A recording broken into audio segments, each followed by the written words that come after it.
안녕하세요. 여러분의 경제 채널 못된 새입니다.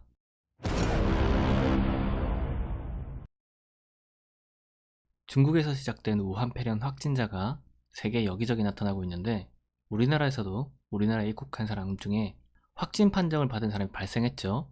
다행히 우리나라 사람이 아니라 중국인이고 접촉한 사람 모두 검사를 했는데 전부 음성이라 초기 방역은 잘 유지하고 있습니다. 그런데 우한 폐렴의 원인인 신종 코로나 바이러스, 지난 메르스와 사스의 원인이기도 했던 이 코로나 바이러스가 왜 발생하고 전파 위험성은 얼마나 되는지 한번 알아봅시다. 이 코로나 바이러스를 현미경으로 보면 울퉁불퉁한 모습이 태양을 감싸고 있는 코로나와 닮았다고 해서 코로나 바이러스라고 부르는데요. 이건 태양 코로나고요. 이건 현미경으로 본 코로나 바이러스. 두 개를 같이 보면 조금 닮았죠?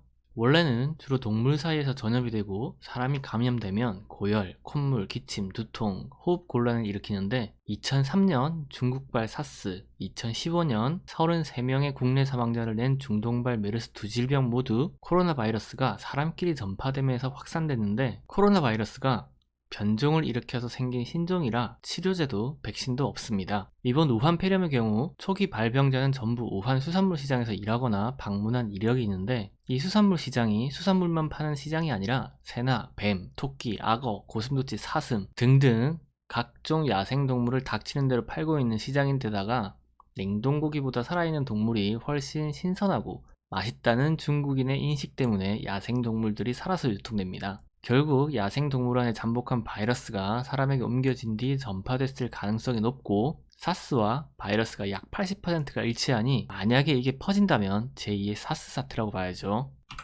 2003년 사스의 전파 경로는 박쥐, 사향고양이 요리사. 2015년 메르스의 전파 경로는 이집트 무덤박쥐, 낙타, 사람 였던 걸 생각해보면 이번에도 역시 같은 방식으로 사람에게 옮겨진 게 아닐까 합니다. 중국 춘절 연휴 일주일 동안 수억 명이 이동을 하는데 중국 내부에서 퍼진다면 역학조사도 쉽지 않겠죠. 우리나라는 초기 방역을 제대로 해서 메르스 때처럼 전 국민이 불안해하는 일도 사망자가 생기는 일도 없었으면 좋겠습니다. 마지막으로 경제 채널이니 그 부분을 보자면 증시는 이미 반응을 해서 백신이나 마스크 등 위생 관련주들은 이미 줄줄이 상한가를 갔고 여행, 운송, 리조트 관련주는 내려갔죠. 우한 폐렴이 춘절 기간 동안 방역에 실패해서 조기 진정이 되지 않는다면 이렇게 사스 때나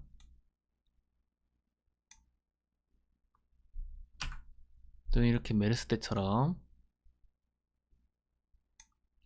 증시에도 별로 좋지 않은 영향을 끼치게 될 것 같은데 사스 같은 경우는 약 30조 정도 경제에 악영향이 있었고 메르스 때는 사람들이 다 집에 있는 바람에 경제가 돌아가질 않았죠. 사람들이 다들 집에 있으면 할 일이 없으니까 결국은 엔터주나 게임주가 가게 될 거라고 볼 수 있는데 엔터주나 게임주 안 가도 되니까 제발 아무 일 없이 끝났으면 좋겠습니다. 이번 설 연휴 건강 조심하시고 그럼 노세요.